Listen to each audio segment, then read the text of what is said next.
What President can do on first day, one of the steps that he can take to help drain the swamp is to designate and support the designation of the Muslim Brotherhood as a terrorist group. The bill has already been reintroduced by Senator Cruz. It's the Muslim Brotherhood Terrorist Designation Bill.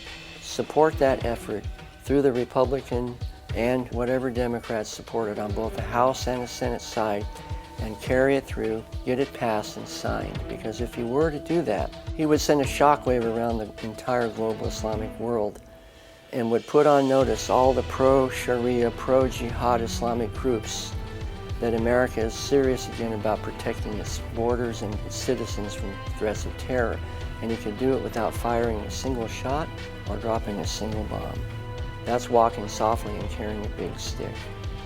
And after you do that, that would exclude individuals and leaders of groups like Council on American Islamic Relations or Islamic Society of North America from what I call intruding themselves into the public arena, into the political arena, and into the law enforcement arena, which they have been doing on a large scale for the last 8+ years. Once they are removed from those arenas, then law enforcement and other constitutionally endorsed organizations can come in and rebuild the defenses that we need in order to be protected. That is what he could do. And then going to the swamp, draining the swamp is only the first step.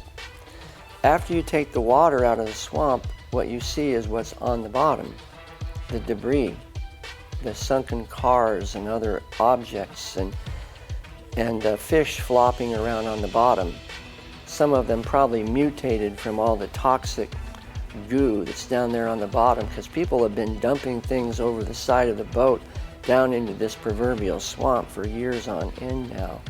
So you're going to need people with hazmat suits who are going to wade out into the middle of this swamp of goo and start digging up and archiving and documenting all the pieces of evidence that are buried down there on the bottom of the swamp.